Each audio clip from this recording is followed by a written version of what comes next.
అందరికీ నమస్కారం. ఈరోజు మీ అందరికీ నేను వినిపించబోయే కథ వయస్సు మనసు. రచయిత ఎం సూర్యప్రసాదరావు గారు. ఇక కథలోకి వెళితే, నేను అతన్ని ప్రేమించాను. సంధ్య తడుముకోకుండా జవాబు చెప్పింది. ప్రేమించాను అంటే తల్లి సుజాత రెట్టించింది. ప్రేమించాను అంటే ఐ లవ్ హిమ్. అతను లేనిదే నేను బ్రతకలేను. అతని తోడిదే లోకం. అతనితోనే నా స్వర్గం. అతను లేకుంటే జీవితమే నరకం. కూతురి మాటలకు సుజాత అవాక్కైపోయింది. అర్ధరాత్రి సూట్ కేసుతో గడప దాటబోతూ తనకు రెడ్ హ్యాండెడ్గా పట్టుబడిపోయిన కూతురిలో ఎలాంటి గిల్టీ ఫీలింగు కనబడలేదు. పైపెచ్చు నిర్మోహమాటంగా, నిష్కర్షగా, గుండెలు తీసిన బంటులా ఎంతో ఖచ్చితంగా చెబుతోంది. సంధ్య తలుపు తీయబోతుంటే అడిగింది, ఎక్కడికే? సమాధానం చెప్పకుండానే తలుపు తీసింది. బయటకు అడుగేసింది. ఇంత రాత్రప్పుడు ఎవరితోనే వెళ్ళేది? అతనితోనే సంధ్య నిర్ణయించుకున్న సమాధానం. ఎవరే అతను? అతనే, ఆ వీధి చివర నిలుచున్న అతనే. సుజాత బయటకు వచ్చి వీధి చివరికంట దృష్టి సారించింది. ఎవరూ కనిపించలేదు. ఎవరే అతను? లాలనగా కుమార్తెను అడిగింది. అతను భాస్కర్. సంధ్య సమాధానం చెప్పింది. భాస్కర్ పేరు సరే, ఇంతకు అతను ఎవరు?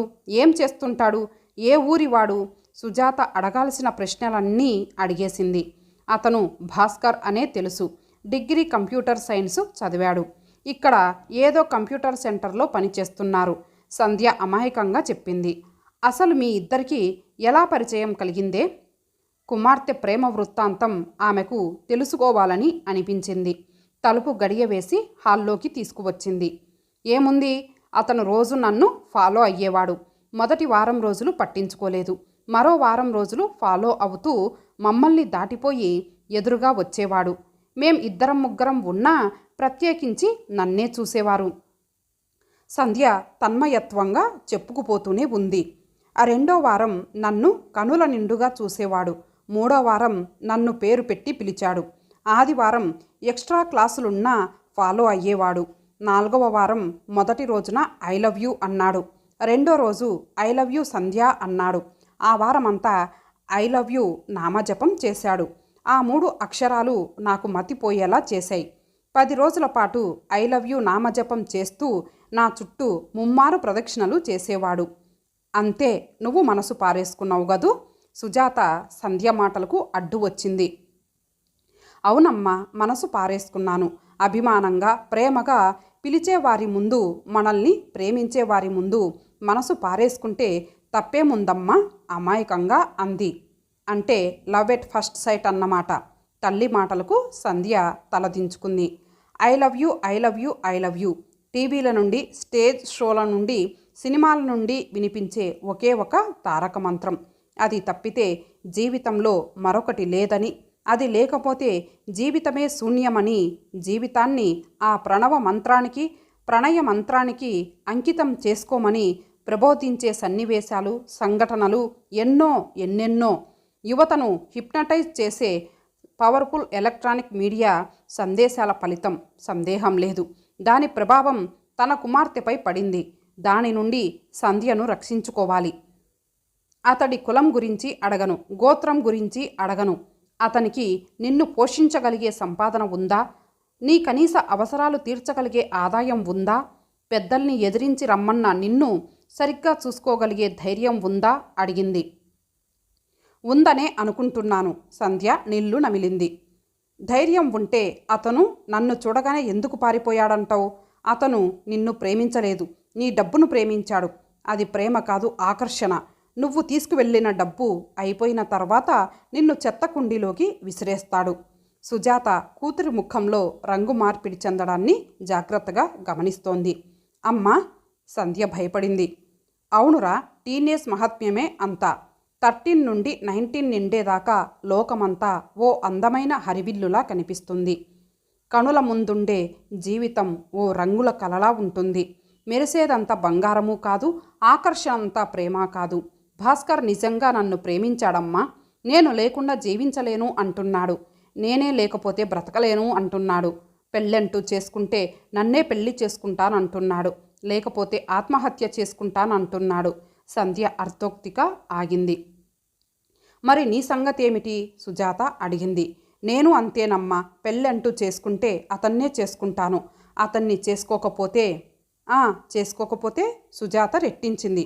ఆత్మహత్య చేసుకుంటాను, సంధ్య స్థిరంగా అంది. ఎవరైనా చేసేవారు చెప్పరు, చెప్పేవారు చేయరు. ఆ విషయం సుజాతకు తెలియంది కాదు. ఆత్మహత్య చేసుకుంటాను అనే నెగటివ్ దృక్పథంలో నుంచి మొదట కుమార్తెకు చదువులో ఓ టార్గెట్ నిర్దేశించి పాజిటివ్ మార్గానికి పట్టుకురావాలి. అప్పుడు ఆమె తన దారిలోకి వస్తుంది. సుజాత, పిల్లలకు తల్లి ఆదిగురువు. ఆకలి వేసినప్పుడు అమ్మా అంటారు, దెబ్బ తగిలినప్పుడు అమ్మా అని ఏడుస్తారు. బాధల్లో మొదటిసారిగా గుర్తుకు వచ్చేది అమ్మే. అందుకే ఆమె క్షమయా ధరిత్రి అయ్యింది. ఆడపిల్ల వ్యవహారం అంత సున్నితమైంది. అందులోనూ టీనేజ్ ఆడపిల్లలను ట్యాకిల్ చేయడం కత్తిమీద సాము లాంటిది. ప్రేమలో పడ్డ అమ్మాయిని ఆ విష వలయంలో నుంచి బయటపడేయడానికి ఎంతో ఓర్పు నేర్పు కావాలి. టీచర్గా ఎందరి విద్యార్థుల మనస్తత్వాలను నిత్యం డీల్ చేసే నీకు సంధ్య వ్యవహారానికి పరిష్కారం స్ఫురించకపోదు. కానీ దాని ప్రేమ వ్యవహారం నీకు తెలిసినా తెలియనట్లు నటించు. ఏమీ ఎరగనట్లు సాదాసీదాగా ప్రవర్తించు. దాని వ్యవహారం నీకు తెలిసిందని పసిగట్టిన మరుక్షణం ఇహ నీతో దాగుడు మూతలుండవు. ప్రత్యక్ష యుద్ధానికి సిద్ధమవుతుంది. జాగ్రత్త. భర్త క్యాంపుకు వెళ్తూ కూతురు వ్యవహారం విన్న తరువాత చెప్పిన మాటలు ఆమెలో ఆత్మవిశ్వాసం కలిగించాయి. అందుకే అప్పటి నుంచి సంధ్యను కంటికి రెప్పలా చూసుకుంది, నీడలా వెన్నాడింది. కనుకనే ఆఖరికి ఇంటి నుండి బయటకు వెళ్ళబోయే ముందు పట్టుకోగలిగింది, ఆపగలిగింది. ఆత్మహత్య చేసుకుంటావా? సుజాత రెట్టించింది. చేసుకుంటాను. చేసుకోనక్కర్లేదు, ఆమె గొంతు స్థిరంగా అంది. అంటే సంధ్య ముఖంలో సంభ్రమాశ్చర్యాలు. అంతే, నువ్వు అతన్నే పెళ్లి చేసుకుందువు కానీ. తల్లి సమాధానాన్ని సంధ్య ఊహించలేదు. పాల పొంగులాంటి ఆవేశం చల్లారిపోయింది. నిజమా మమ్మీ? సంధ్య ఊహించని పరిణామం. నీకు పెళ్ళంటూ జరిగితే అతనితోనే జరిపిస్తాను. నీ ఇష్ట ప్రకారమే పెళ్ళి జరుగుతుంది. సుజాత మాట ఇచ్చింది. కానీ ఒక్క షరతు. తల్లి విధించబోతున్న షరతు ఏమిటోనని క్షణకాలం సంధ్య ఆందోళన చెందింది. ఏమిటి మమ్మీ? నిజంగా నువ్వు అతన్నే ప్రేమిస్తే, అతను నిన్ను ప్రేమించింది నిజమైతే, నువ్వు మనస్ఫూర్తిగా అతనినే చేసుకోవాలి అనుకుంటే నువ్వు డిగ్రీ పూర్తి చేయాలి. అతను ఓ మంచి పర్మనెంట్ ఉద్యోగం సంపాదించుకోవాలి. అందుకు కనీసం ఓ ఏడాది పడుతుంది. తర్వాత ఇద్దరికీ నేనే పెళ్లి చేస్తాను. నాన్న ఒప్పుకుంటారా? సంధ్య అనుమానంగా అంది. తప్పకుండా ఒప్పుకుంటారు. నీ సుఖం కాకపోతే మా ఇద్దరికీ ఇంకేం కావాలమ్మా? అందాక అతనికి నువ్వు దూరంగా ఉండాలి. కనిపించినా మాట్లాడకూడదు. చదువుపై మనసు లగ్నం చేయాలి. సరేనా? అలాగని హామీ ఇవ్వాలి. అలాగే మమ్మీ. సంధ్య తల్లి చేతిలో చేయి వేసింది. అరగంట తరువాత కిటికీ అద్దాలపై 2-3 సార్లు టార్చ్ లైట్ వెలుతురు పడినా సుజాత పట్టించుకోలేదు. సంధ్య అంతకన్నా పట్టించుకోలేదు. మరో 6 నెలలకే సంధ్య యోగ్యుడైన వరుని ముందు తల వంచుకొని కూర్చుంది, మనస్ఫూర్తిగా తాళి కట్టించుకోవడానికి. సంధ్య, జీవితంలో ప్రేమించేవారు ఒకరిద్దరే ఉంటారు, ఆకర్షించే వాళ్ళు చాలామంది ఉంటారు. నేను తల్లి తండ్రి లేని అనాథను. ఇతరుల దయాధర్మాలపై ఆధారపడి డిగ్రీ పూర్తి చేశాను. ట్రైనింగ్ పొందని టీచర్గా ఉద్యోగం సంపాదించుకున్నాను. అప్పుడే ఎదురింటిలో మెడికల్ రిప్రజెంటేటివ్గా ఉన్న మీ నాన్న పరిచయం అయ్యారు. మా పరిచయం ప్రేమగా మారడానికి 2 ఏళ్ళు సమయం పట్టింది. మేము పెళ్లి చేసుకోవడానికి మరో 6 మాసాలు పట్టింది. నన్నుగా ప్రేమించి తన జీవిత భాగస్వామినిగా చేసుకున్న మీ నాన్నగారి పట్ల నేను చూపించాల్సింది ప్రేమ కాదమ్మా, భక్తి, అనురక్తి. ప్రేమకు పరాకాష్ట భక్తి. అందుకే నిన్ను ఆలోచించుకోమన్నది, ఆవేశపడవద్దు అన్నది. 19 దాటి 20లోకి ప్రవేశించావు. ఆలోచించి ఓ మంచి నిర్ణయం తీసుకో. తల్లి అపారమైన అనుభవం ముందు సంధ్య తల వంచింది. ఆమె పాజిటివ్ ఆలోచనలకు తల ఊపింది. అతని ప్రేమ క్షణికమైందని, పాల పొంగులాంటి వయసు, మనసు ఆవేశం గ్రహించింది. ఆలోచనలో పడింది. ఆమె విశ్లేషణ ముందు తల వంచుకుంది. నిజమే, భాస్కర్ది ప్రేమ కాదు, ఆకర్షణ. అందుకే అతని కోసం తనను కనీ పెంచి తనపై అంతులేని ఆశల్ని పెంచుకున్న తల్లిదండ్రుల్ని ఎందుకు త్యాగం చేయాలి? బీఎస్సీ డిస్టింక్షన్లో పాస్ అయిన తనకు తనకంటే ఎక్కువ క్వాలిఫికేషన్స్ ఉన్న వరుడు కావాలి. తనను పువ్వులా పెట్టి చూసుకోగలిగే ఆర్థిక స్తోమత ఉండాలి. అందుకే అన్ని విధాలా తనకంటే ఉన్నత స్థాయిలో ఉన్న, ఆర్థికంగా నిలదొక్కున్న తల్లిదండ్రులు ఎంపిక చేసిన వరుని ముందు తల వంచుకొని కూర్చుంది. పుట్టుకతోనే ఎవరూ పాపాత్ములు కాదు సుజాత. వారిలోని రాక్షసులను రూపుమాపితే రసజ్ఞులు అవతరిస్తారు. దుర్మార్గపు ఆలోచనల నుండి వారిని దూరం చేస్తే, ఆవేశం నుండి ఆలోచన వైపు మళ్ళిస్తే దైవాలుగా దర్శనమిస్తారు. ప్రయత్నించు.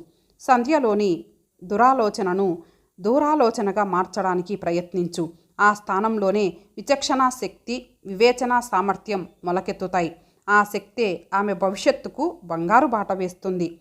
తన ఆలోచనలతో అచంచల విశ్వాసం కలిగించిన భర్త వైపు ఆనందంగా చూసుకుంటూ సంధ్యపై అక్షింతలు చల్లింది. మొట్టమొదట నిన్ను ప్రేమించేది నేను, మీ నాన్నగారు, నీ తమ్ముడు. మా ప్రేమ నిజమైందమ్మా. అది ఆకర్షణ కాదు. అందుకే మా ప్రేమ విజయం సాధించింది. నీ ఆకర్షణ మా ప్రేమ ముందు ఓడిపోయింది. I love you baby, we love you Sandhya. నిన్ను మేము జీవితమంతా ప్రేమిస్తూనే ఉంటాం. సుజాత మనస్ఫూర్తిగా దీవించింది.